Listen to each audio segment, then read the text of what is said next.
আমি যখন রান্নাঘরে রান্না করি, আমার সন্তানটা পাশের ঘর থেকে আমাকে মা বলে ডাক দেয়।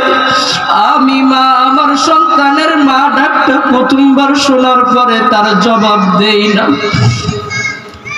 এরপরে আমার সন্তানটা আমাকে আবার মা বলে ডাক দেয়। আমি এরপরেও জেনে শুনে ইচ্ছা করে শোনার পরেও সন্তানের মা ডাকের জবাব দেই না, আবার একবার মা ডাক শোনার জন্য অপেক্ষা করি। কেন জানেননি? কারণ আমি মা জানি, আমি যদি সন্তানের প্রথম মা ডাকের মধ্যেই সাড়া দিতাম, বাবার সন্তানটার দ্বিতীয়বার আমাকে মা বলে ডাকতো না। আর এই সন্তানের বারবার মা ডাক শোনার জন্য পাগল কেন জানো?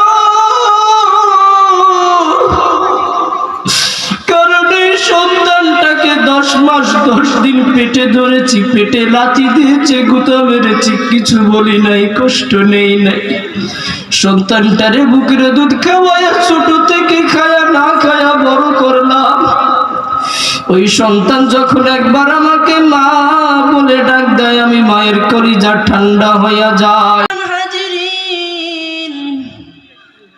আমরা যেমন যাদের সাথে আমাদের মোহাব্বত থাকে, যাদের সাথে আমাদের আন্তরিকতা থাকে, যাদের সাথে আমাদের লেনদেন থাকে, সুসম্পর্ক থাকে, আমরা তাদেরকে আমাদের বাড়ির মধ্যে ইনভাইট করি, দাওয়াত দেই, আমন্ত্রণ করি।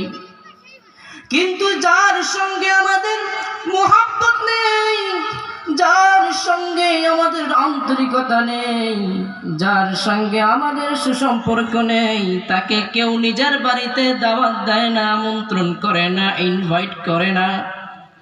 ঠিক তেমনি ভাবে মহান রব্বুল আলামিন যাদেরকে মোহাব্বত করে, যাদেরকে আল্লাহ পাক ভালোবাসেন, যাদের কল্যাণ চান, মঙ্গল চান, আল্লাহ যাদের সঙ্গে সুসম্পর্ক করতে চান, আল্লাহ পাকের ওই সমস্ত বান্দা বান্দিকেই আল্লাহ পাক কোরআনের মাহফিলে ইনভাইট করেন, দাওয়াত করেন, মেহমান হিসাবে আনিয়া আল্লাহর কোরআনের মাহফিলে বসিয়া আল্লাহর কোরআনের আলোচনা শোনার তৌফিক দেন। আর আল্লাহ পাক যাকে মোহাব্বত করে না, ভালোবাসে না, যার ভালোই চাই না, কল্যাণ চাই না, আল্লাহ পাক তাকে আল্লাহর কোরআনের মাহফিলে এসে বসে আল্লাহর কালামের আলোচনা শোনার তৌফিক দেয় না।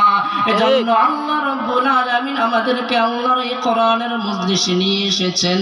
হাদিসের মধ্যে এসেছে যে যখন কোথাও কোরআনের আলোচনা হয়, সেই কোরআনের মাহফিলের ওই প্রোগ্রামকে চতুর্দিক থেকে আল্লাহ পাকের একদম ফেরেশতার বাহিনী ওই দ্বীনি মজলিসের প্রোগ্রামটাকে চতুর্দিক দিয়ে বেষ্টন করে রাখে, ঘিরে রাখে। আসমান থেকে নিয়ে জমিন পর্যন্ত ওই ফেরেশতারা একজনের কাঁধের উপর আরেকজন, একজনের কাঁধের উপর আরেকজন, এভাবে সারি সারি করে গোটা কোরআনের মাহফিলটাকে বেষ্টন করে রাখে। আল্লাহ রাব্বুল আলামিন ডাক দিয়ে বলে, ও আমার ফেরেশতারা, তোমরা কেন একজনের কাঁধের উপর আরেকজন দাঁড়িয়ে এইভাবে বেষ্টন করে আছো? আল্লাহর ফেরেশতারা ডাক দিয়ে বলবে, মালিক,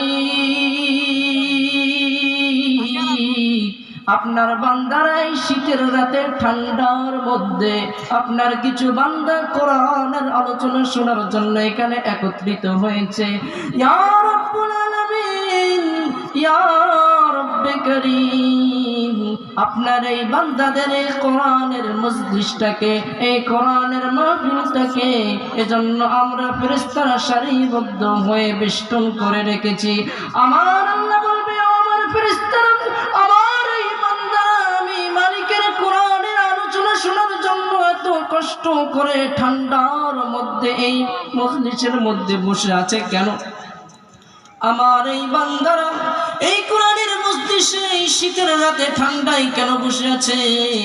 ফেরেশতা বলবে, আল্লাহ আপনাকে রাজি খুশি করার জন্য, আপনার কোরআনের আলোচনা শোনার জন্য এসেছে। আল্লাহ পাক বলবেন, ও আমার ফেরেশতারা, আমার ফেরেশতারা তখন বলবেন মালিক না না, আপনার বান্দারা তো আপনাকে কোনোদিন দেখে নাই।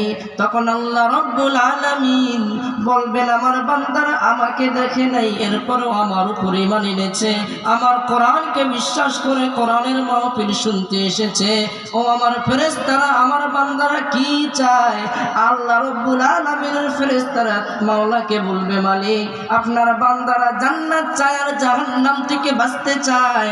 আমার মাওলা তখন ফেরেশতাদেরকে সাক্ষী রেখে বলে দেবেন ও আমার ফেরেশতারা রে, আমার যেই বান্দারা আমি মালিককে দেখে নাই, আমি মালিকের জান্নাত দেখে নাই, জাহান্নাম দেখে নাই, আমি মালিককে না দেখে আমার উপর ঈমান এনেছে, আমিও বান্দার আমলনামা না দেখে তার জীবনের জানা অজানা ইচ্ছার অনিচ্ছার প্রকাশ্যের গোপনের ছোট বড় শিরকি ফাসিকি সব গুনাহ মাফ করে দিলাম।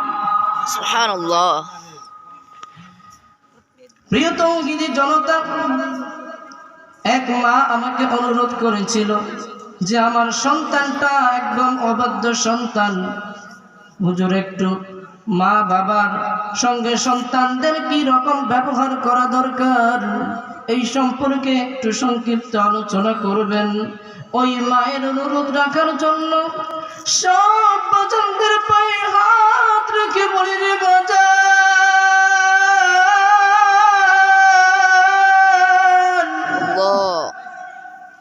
মায়ের সাথে বড় গলায় কখনো কথা বলিও না, মাইকে কখনো চারিদিনে কথা বলিও না রে যুবক।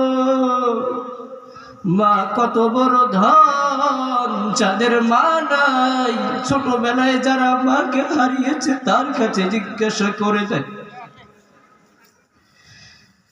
তুমি কোন মায়ের সামনে দাঁড়াইয়া চোরে গলায় জারি মারিয়া কথা বলো।